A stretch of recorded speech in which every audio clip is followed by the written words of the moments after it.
The glass ceiling isn't the only thing that needs breaking.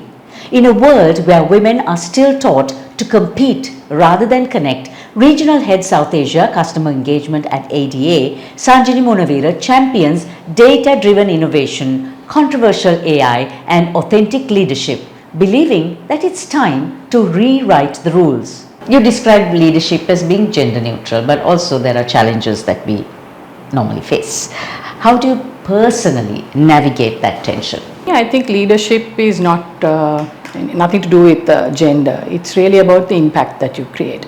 But having said that, I think as women we do have a lot of prejudices, and we are sometimes the level field is not really there for it. It's not equal, right? So I think we come to an office, for example, with all these additional pressures. We are mother, we are daughter, we are partner, whatever it is. So I think it's all about finding that balance. And for me personally, it's always been about prioritizing.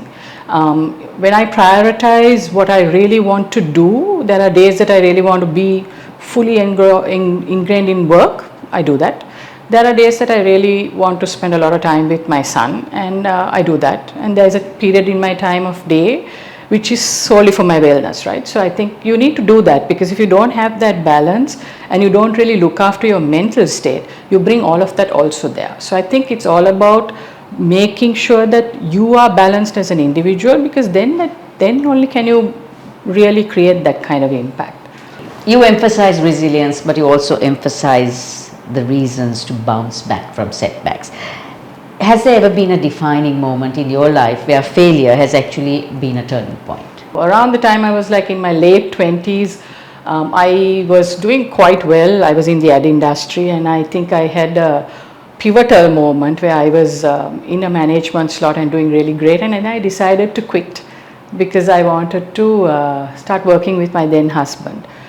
So on the last day that I was leaving my traditional job role, I found that I went into an entire personal spiral. And that took probably maybe 48 months, perhaps even longer. Mentally, I was challenged also, because I found myself in this place where not only had everything gone topsy-turvy, financially I was at ground zero. I think I had about $500 in my wallet. I keep telling everybody this story because I didn't want to change the 500 rupees thinking it will become 200 and then it will be non-existent. So I learned to do a lot of things on my own, but one thing I must say is that set me back 10 years professionally. So when I actually went back into the working world, first you have to think about where is it that you want to go back to, and I went back into my old comfortable surrounding. Although when I left the industry, I wanted to leave it because I felt that I could do something different. So over 3 decades, you built a whole network on empathy and trust. How has that shaped your leadership approach? In my younger days, I was that ambitious, raring to go, it's all about me kind of person.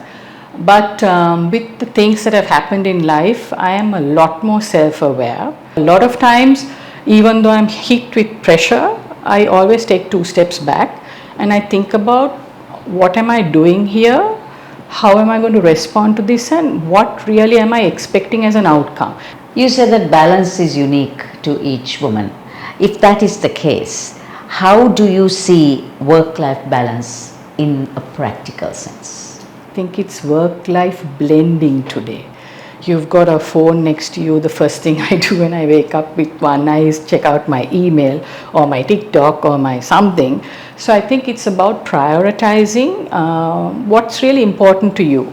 Like I said, if there are days that you really need to focus and do your job, you have to do that. And even if the whole world is falling outside around you, you still have to show up, right? And if you don't show up, you're not doing justice to the place that you're working, to the teams that you're leading, and even to yourself. Time spent with my son, it's non-negotiable. There are days that I want to spend time with him, and I will do that. And I have my timeouts also, where I go on a trip, I read a book, I write a lot of articles now, I do write poetry. I like to learn new things. So even in this whole concept of AI, I'm learning it. So all of it is about what you prioritize. If you go to really think about the lines and the boundaries, I don't think we can really cope, because the world is moving so fast. You tend to get overwhelmed by all the pressures around you. So I think it's about prioritizing and trying to understand what works for you. All women don't have that good fortune. How would they manage that? We have to be bold enough as ladies to set our expectation. I know that it's easier for us who are a bit stronger, but I think everything, once you lay down your expectation, either you are going to be in the situation or you're going to rise above it. But I think you need to be able to strong enough to take that stance, and you have to be able to say no. We actually sell ourselves short.